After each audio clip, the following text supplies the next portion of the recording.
नमस्कार दोस्तों, 11 अक्टूबर 2025 आज दिन भर का मौसम। झारखंड से दिल्ली तक वेदर बारिश। आइए विस्तार से जाने वेदर समाचार इस प्रकार हैं। स्वागत है आपका कुंदन बड़ाई यूट्यूब चैनल पर। आज हम जानेंगे देश और राज्य भर के मौसम की पूरी जानकारी विस्तार से, तो वीडियो को अंत तक जरूर देखें। आज का मौसम 24 घंटे बादल बरसेंगे, आफत की बरसात आएगा, तूफान होगा, वज्रपात, बर्फबारी, कोहरे का अलर्ट।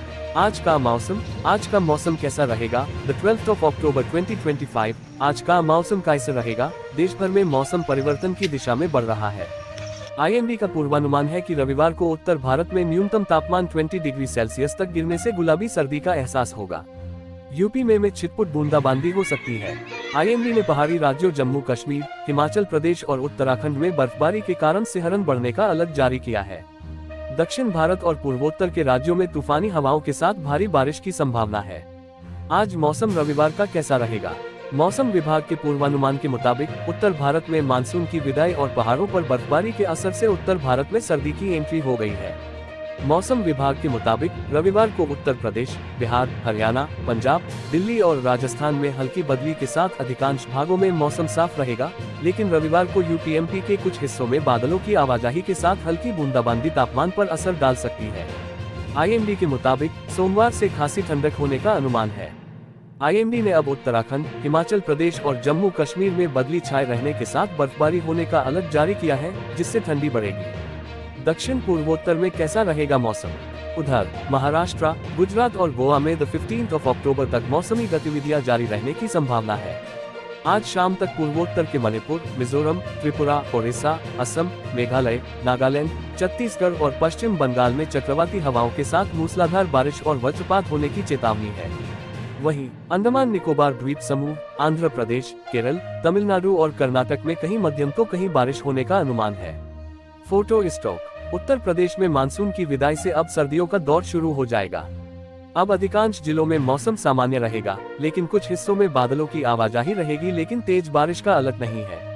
IMD के मुताबिक अयोध्या, लखनऊ, सीतापुर, लखीमपुर खीरी, बांदा, हमीरपुर, चित्रकूट, प्रयागराज, कानपुर, फतेहपुर, कौशाम्बी, प्रयागराज, वाराणसी, जौनपुर, गोरखपुर, देवरिया, महाराजगंज, बलरामपुर, बस्ती, बहराइच, गोंडा, बाराबंकी, बरेली, मथुरा, बागपत, मेरठ, नौरेडा, गाजियाबाद और आगरा में मौसम शुष्क रहने से न्यूनतम तापमान 20 डिग्री सेल्सियस से नीचे पहुंच जाएगा और लोगों को सुबह शाम गुलाबी सर्दी परेशान करेगी। खासकर सुबह कोहरा छाया रहने से थोड़ी समस्याएं हो सकती हैं।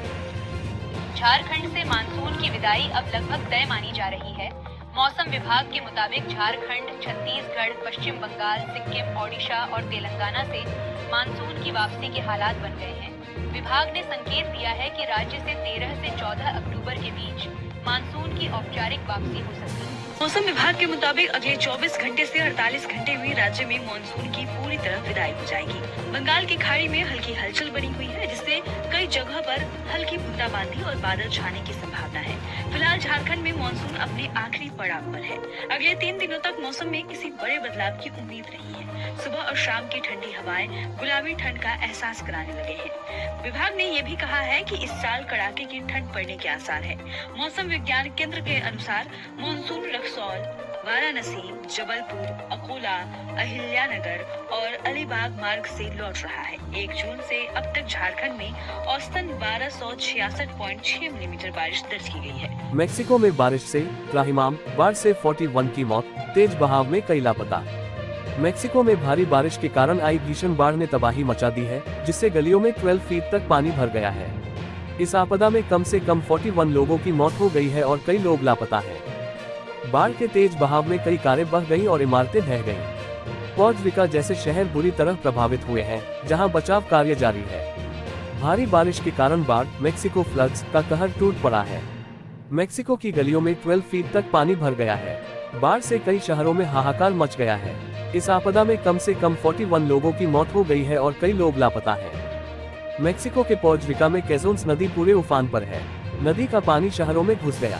पानी का बहाव इतनी तेज था कि कई कारें इसमें बह गईं और इमारतें धराशायी हो गईं। रविवार को नदी का बहाव कम होने के बाद गलियों से पानी तो हट गया, लेकिन बाढ़ से हुई तबाही का मंजर अब भी देखा जा सकता है। कारें पेड़ों पर लटकी नजर आ रही हैं। वहीं एक पिकअप ट्रक के अंदर घोड़े का शव मिला है। की चिल्का झील में शुक्रवार को अचानक एक बड़ा बवंडर दिखाई दिया, जिससे झील किनारे घूम रहे टूरिस्ट घबराकर भागने लगे। हालांकि सभी टूरिस्ट को सुरक्षित स्थान पर पहुंचाया गया। दरअसल अचानक हवा का दबाव बदलने से ये टॉर्नेडो झील के बीचों बीच देवी कालीजाई मंदिर के पास बना। कई लोगों ने इस दुर्लभ दृश्य को अपने मोबाइल फोन में रिकॉर्ड भी किया। वहीं स्थानीय लोग इस तरह के बवंडर को हाथी सुधा कहते हैं, क्योंकि इसका आकार हाथी की सूंड जैसा होता है। अब इस घटना का वीडियो सामने आने के बाद ये सोशल मीडिया पर तेजी से वायरल हो रहा है। इससे पहले भी चिल्का झील में 2018 और 2019 में ऐसे ही बवंडर देखे गए थे, लेकिन इस बार का टॉर्नेडो ज्यादा बड़ा था। वहीं मौसम वैज्ञानिकों का मानना है कि ऐसी घटनाएं आमतौर पर अमेरिका और कनाडा के समुद्री क्षेत्रों में देखी जाती है। दरअसल जब गर्म और नम हवा ऊपर उठकर ठंडी और सूखी हवा से मिलती है, तो इस पूरी प्रक्रिया में हवा घूमने लगती है और ऊपर की ओर घूमता हुआ चक्र बन जाता है, जो देखने में बवंडर जैसा लगता है। बांधों में पल रही जल प्रलय, दुनिया की 60% नदियां हो गई डाइवर्ट, बड़े संकट की आहट। एक रिपोर्ट में कहा गया है कि दुनिया भर की 60% नदियों को डाइवर्ट कर दिया गया है या फिर बांधों में कैद कर दिया गया है। इसकी वजह से इकोसिस्टम बिगड़ रहा है और ये बड़े संकट को निमंत्रण है। ज्यादा से ज्यादा एनर्जी की जरूरत और इंसानों की महत्वाकांक्षा के चलते दुनिया को प्रलय के मुंह में धकेलने में कोई कसर नहीं छोड़ी जा रही है। एक हालिया रिपोर्ट में दावा किया गया है कि दुनिया भर की 60% नदियों को या तो डाइवर्ट कर दिया गया है या फिर बांधों में कैद कर दिया गया है। इससे प्राकृतिक बहाव प्रभावित हुआ है, जो कि बड़े संकट को जन्म दे रहा है। यहाँ तक कि नदियों का बहाव रुकने से मछली और अन्य जलीय जीवों की प्रजातियां लुप्त हो रही हैं और आने वाले समय में बड़ी खाद्य समस्या भी पैदा हो सकती है। ग्लोबल लैंड आउटलुक की रिपोर्ट के मुताबिक इंसानों ने पृथ्वी की 1/3 जमीन को बदलकर रख दिया है। इससे जैव विविधता पर असर पड़ रहा है। United Nations Convention to Combat Desertification (UNCCD) और Conservation of Migratory Species of Wild Animals (CMS) की तरफ से पेश की गई रिपोर्ट में कहा गया है कि नदी, जंगल और जमीन का पूरा नेटवर्क डिस्टर्ब हो गया है। ऐसे में पूरा प्राकृतिक तंत्र प्रभावित हो गया है। चंदेरी का राजघाट बांध तो जर्जर ही हो चुका है। सोनभद्र जिले के पिपरी बांध का पानी ही खतरनाक स्थिति में है। ऐसे में बांध एक बड़े संकट का निमंत्रण दे रहे हैं। इसके अलावा धीरे धीरे इकोसिस्टम को भी बिगाड़ रहे हैं। उत्तराखंड में बारिश का दौर थमने के साथ ही तापमान में गिरावट दर्ज की गई है। आज राज्य के सभी 13 जिलों में मौसम शुष्क बना रहेगा। हालांकि सुबह और शाम की ठंड होगी। मौसम विभाग के मुताबिक पहाड़ी इलाकों में बादल छाए रहेंगे। मैदानी इलाकों में धूप खिलने से तापमान सामान्य रहेगा। उत्तराखंड की ठंडी हवाएं देश भर में सर्दी का एहसास कराएंगी। अभी फिलहाल राज्य में बारिश और बर्फबारी की संभावना नहीं है। आगामी 15 अक्टूबर तक प्रदेश भर में मौसम साफ रहने का अनुमान है। देश में इस बार पड़ेगी कड़ाके की ठंड। दिल्ली में सर्दी की जल्दी एंट्री, जाने क्या है मौसम में बदलाव की बड़ी वजह। दिल्ली और आसपास के इलाकों में सर्दी की आहट महसूस हो रही है। पहाड़ों में बर्फबारी शुरू होने का असर मैदानी इलाकों में दिखना शुरू हो गया। वहीं मौसम विभाग का कहना है कि इस बार उत्तर भारत में कड़ाके की ठंड पड़ेगी। दिल्ली NCR में रह रहे लोग अब सुबह सुबह ठंड की आहट महसूस करने लगे हैं। पार्क से लेकर सुबह ऑफिस जाने वाले लोग, स्कूल जाने वाले बच्चे भी ठंड की दस्तक के गवाह बन रहे हैं। खास बात है कि हिमाचल प्रदेश और जम्मू कश्मीर के ऊंचाई वाले इलाकों में बर्फबारी शुरू हो चुकी है। दिल्ली और उत्तरी मैदानी इलाकों में भी हाल के दिनों में तापमान में भारी गिरावट देखी गई है। ऐसे में इस साल देश में सर्दी का मौसम सामान्य से पहले आने की उम्मीद है। पिछले सप्ताह श्रीनगर में निर्धारित समय से काफी पहले बर्फबारी हुई, जबकि जम्मू कश्मीर के मैदानी इलाकों में भी मध्यम से भारी वर्षा हुई। इससे हवा में ठंडक बढ़ गई। हिमाचल प्रदेश के ऊंचाई वाले इलाकों में पूरे सप्ताह बर्फबारी जारी रही। राज्य के निचले इलाकों में बारिश हुई। नतीजतन हिमाचल और पंजाब दोनों जगहों पर तापमान में उल्लेखनीय गिरावट देखी गई। मौसम विज्ञानी मौजूदा मौसमी गतिविधियों और आगामी मौसमी रुझानों का श्रेय मध्य और पूर्वी प्रशांत महासागर में समुद्र की सतह के तापमान में गिरावट के कारण विकसित हो रही ला नीना स्थितियों को दे रहे हैं। ला नीना ही वह घटना जो भारत में जल्दी सर्दियां ला सकती है। ला नीना व्यापक अल नीनो दक्षिणी दोलन (ENSO) का एक चरण है, जो एक जलवायु परिघटना है। यह मध्य और पूर्वी उष्णकटिबंधीय प्रशांत महासागर में समुद्र के तापमान में परिवर्तन के साथ साथ वायुमंडल में उतार चढ़ाव के बारे में है।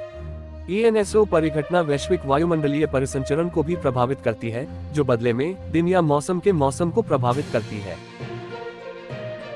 Weather news. देश भर में 15 अक्टूबर से गिरने लगेगा तापमान, ठंडी हवाओं से बढ़ेगी मुश्किल। मौसम विभाग के अनुसार द 15 अक्टूबर से पूरे देश में तापमान गिरने की संभावना है, जिससे ठंड बढ़ने लगेगी। ठंडी हवाएं चलने से लोगों की परेशानियां बढ़ सकती हैं। बुजुर्गों और बच्चों को स्वास्थ्य संबंधी समस्याओं का सामना करना पड़ सकता है, इसलिए उन्हें विशेष ध्यान रखने की आवश्यकता है। मौसम विभाग के अनुसार द 17 अक्टूबर तक दिल्ली एनसीआर में अधिकतम तापमान 30 से 31 डिग्री सेल्सियस ही रहेगा।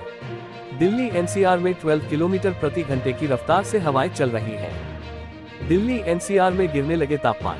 बता दें कि दिल्ली एनसीआर में रात के समय सर्दी पड़नी शुरू हो चुकी है।